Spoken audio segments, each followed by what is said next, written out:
So, can we just print more money? Asking for a friend named the economy. Technically, yes. But remember last time? Stock markets went wild and people blamed us for their $8 eggs. Fair point. But explain this QE thing again. I'm confused. Quantitative easing is when the Fed buys government securities to inject liquidity into the economy. Right, and that's supposed to help out? It lowers interest rates, making borrowing cheaper, which encourages spending and investment. Sounds great, but isn't there a risk of inflation? Absolutely. Too much money can lead to rising prices, which is why we tread carefully. Got it. So, it's a balancing act, huh? Exactly. We have to ensure the economy grows without overheating. It's like walking a tightrope. And here I thought it was just about pressing a button. If only it were that simple. There are many factors at play, including market reactions and global events.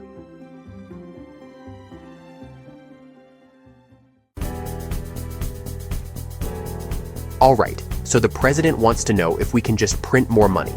And technically, the Fed does have a way to inject cash into the system, but it's not as simple as firing up a money printer in the basement. It's called quantitative easing, and it's a strategy that's been used in financial crises to keep the economy from falling apart. But how does it actually work? And more importantly, does it really help, or is it just kicking the can down the road? Let's break it down. Quantitative easing, or QE, sounds like something out of an economic wizard's playbook, but at its core, it's pretty simple. The Fed doesn't actually print money, it buys things. Specifically, it buys government bonds and other assets from banks. Imagine the Fed as a rich uncle who goes to the bank, hands over a briefcase full of cash, and says, "Here, take this. Just don't ask questions." The banks now have extra cash sitting around, and because they're not in the business of holding on to money for fun, they start lending it out. Lower interest rates make borrowing cheaper. Businesses expand. People buy more stuff. And boom, the economy gets a caffeine boost. But here's the catch. When you flood the system with money, asset prices rise. Stocks, real estate, even that sketchy crypto your cousin won't stop talking about. It all goes up. Sounds great, right? Well, not so fast. If too much money is chasing too few goods, prices spike, and suddenly, your grocery bill looks like a car payment. That's inflation, and it's the double-edged sword of QE. So, why does the Fed use QE? Well, it's not just for fun. When the economy hits a rough patch, like when interest rates are already at rock bottom, QE becomes the Fed's secret weapon. Think of it like giving the economy an energy drink when it's running on empty. The idea is simple.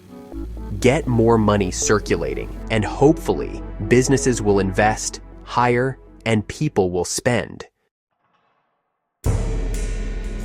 For example, during the 2008 financial crisis, the Fed's QE program helped stabilize the market by keeping interest rates low and encouraging banks to lend.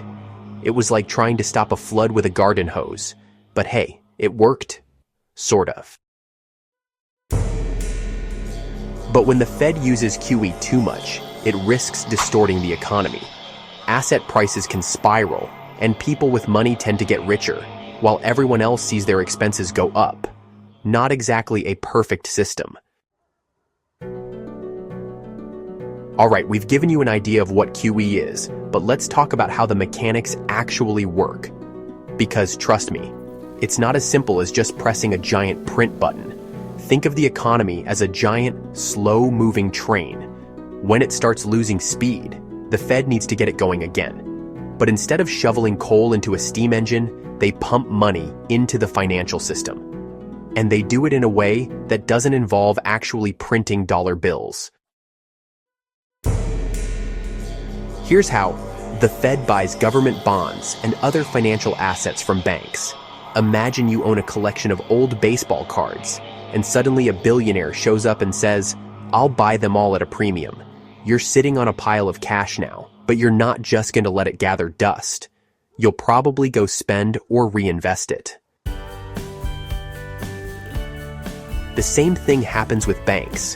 When the Fed buys these bonds, banks suddenly have more money in their reserves.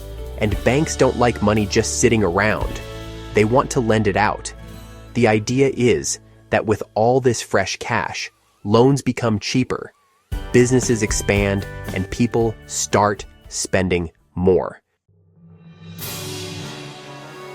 But here's where things get tricky. Just because banks can lend more doesn't mean they will, especially if they don't see strong demand. And even if they do lend, where does that money go? Sometimes it goes to businesses creating jobs and growth. Other times, it just fuels stock market speculation, corporate share buybacks, and, you guessed it, higher asset prices. So, while QE is meant to grease the wheels of the economy, it doesn't always flow the way it's intended. And that brings us to the next big question. What happens when QE overstays its welcome? So, what happens when all this QE money floods the economy? Well, it's a bit like throwing a massive keg party. Things seem great at first, but eventually, someone's going to wake up with a nasty hangover. First, the good stuff. QE pushes down interest rates, making borrowing cheaper. That means businesses can expand, hire more people, and theoretically, everyone wins. Stock markets love QE too.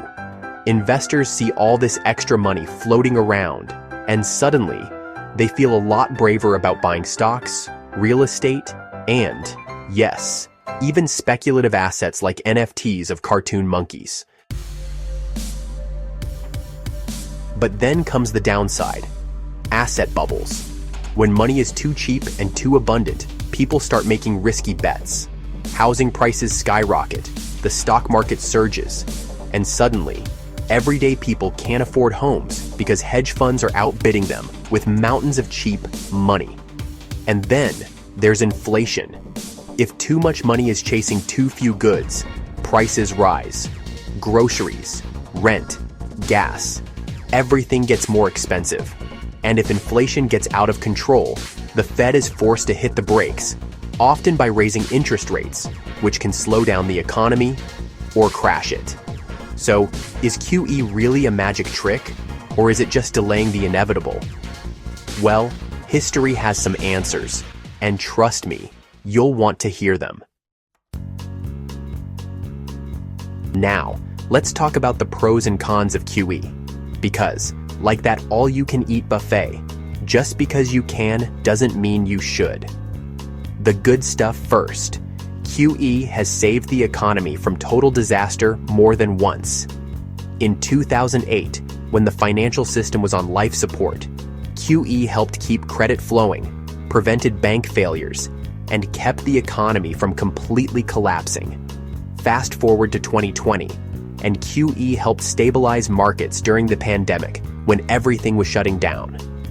So, in times of crisis, it's like the Fed's emergency defibrillator, shocking the system back to life. But here's where things get tricky. QE can also make inequality worse.